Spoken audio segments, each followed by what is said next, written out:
الله أكبر الله أكبر الله أكبر الله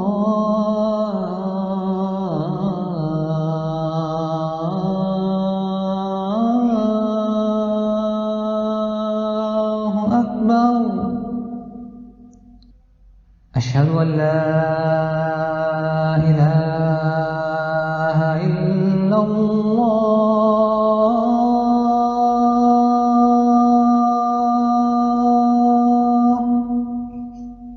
السلام علیکم.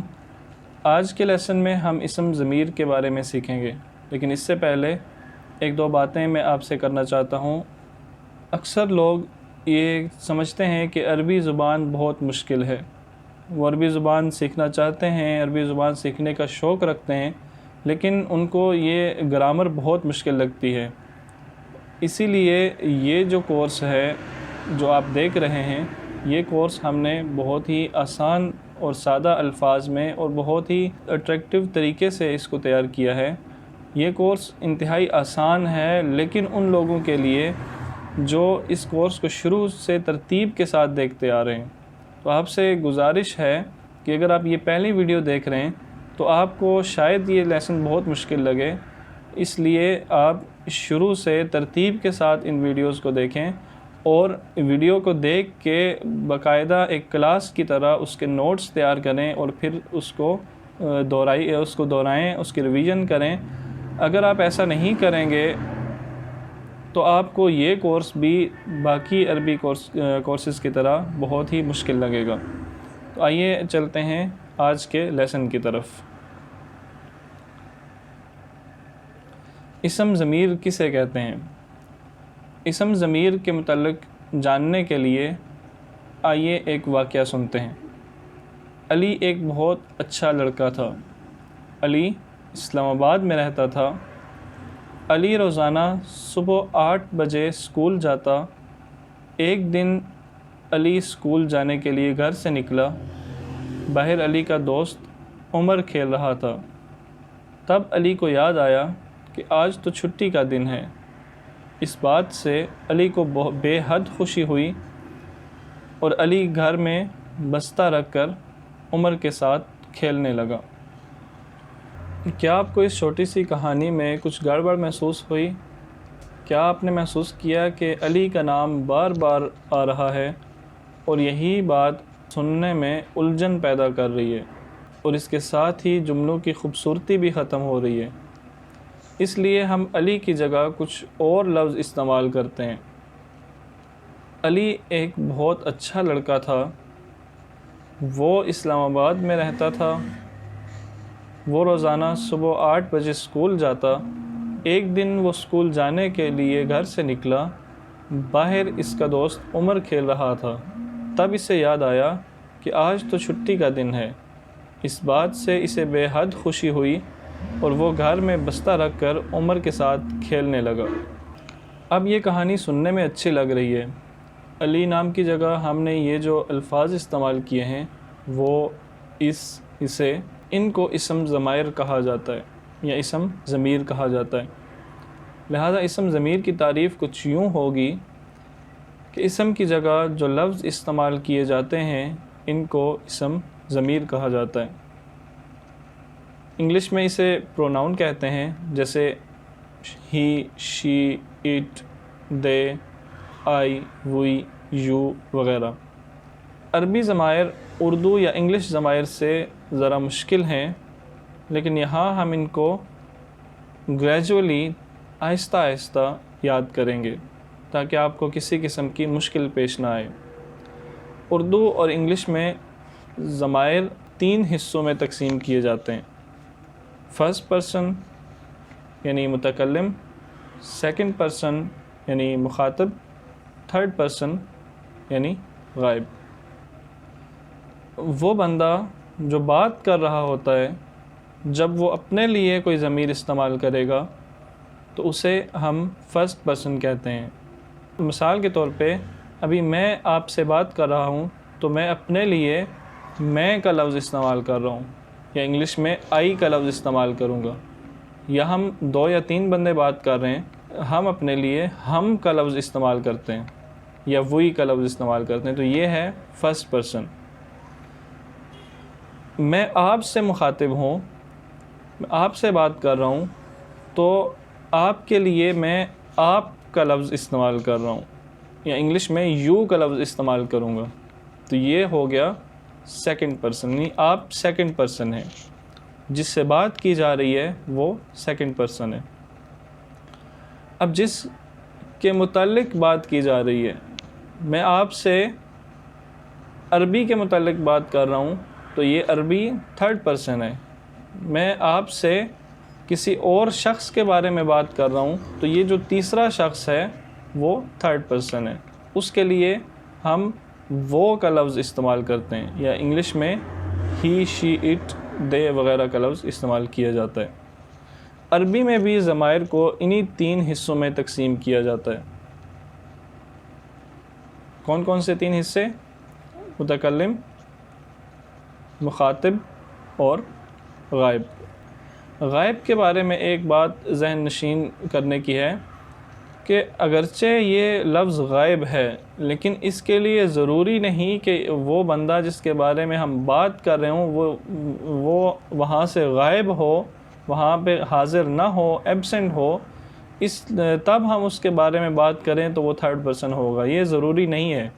مثال کے طور پہ آپ کا نام علی ہے، میں آپ سے بات کر رہا ہوں، اور آپ کے ساتھ آپ کا دوست بیٹھا ہے احمد، تو میں آپ سے احمد کے بارے میں بات کر رہا ہوں، تو اگرچہ احمد وہاں موجود ہے، لیکن جب میں احمد کے بارے میں بات کروں گا آپ سے تو وہ تھرڈ پرسن ہو جائے گا اور آپ سیکنڈ پرسن ہوں گے۔ تو بالکل سادہ سا جملہ ہے کہ جس کے بارے میں بات کی جا رہی ہو وہ تھرڈ پرسن ہو جاتا ہے۔ آئیے آپ ضمائر کو عربی میں استعمال کرتے ہیں، اس سے آپ کو سمجھنے میں بہت زیادہ آسانی ہوگی۔ حامد فی المدرسۃ، حامد فی المدرسۃ، حامد اسکول میں ہے۔ یہ ایک جملہ اسمیہ ہے، اور آپ جانتے ہیں کہ کسی بھی جملہ اسمیہ میں 2 چیزوں کا ہونا بہت ضروری ہے۔ کون کون سی؟ مبتدا اور خبر۔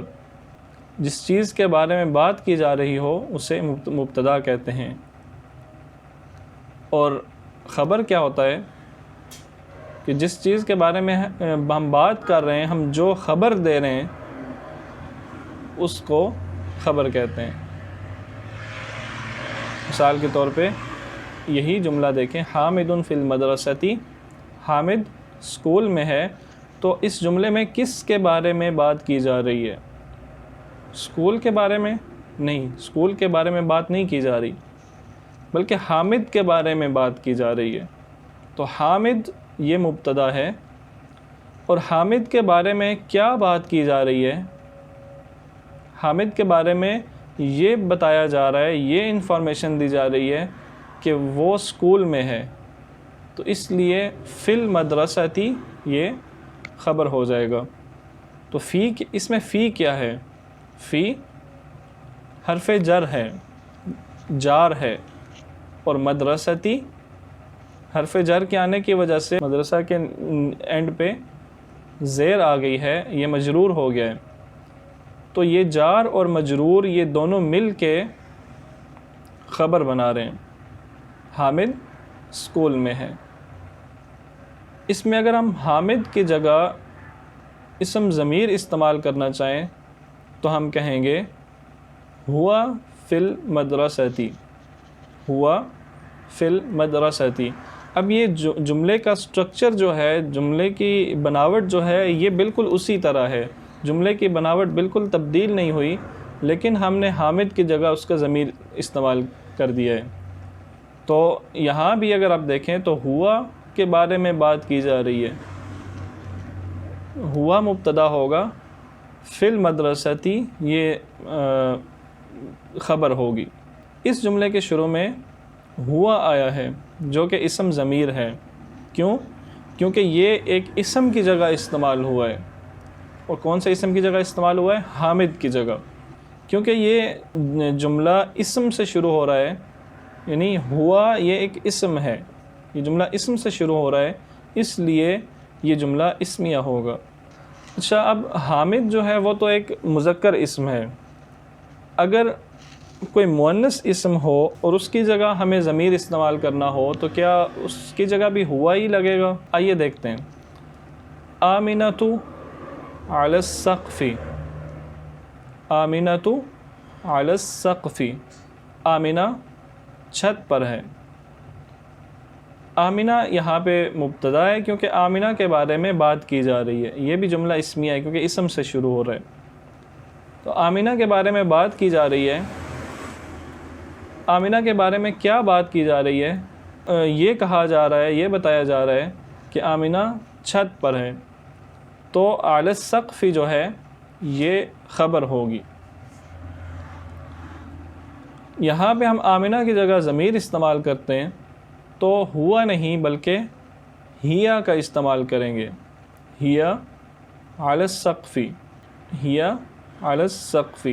اب دیکھیں ہم نے دو ضمائر سیکھ لیے ہیں، کون کون سے؟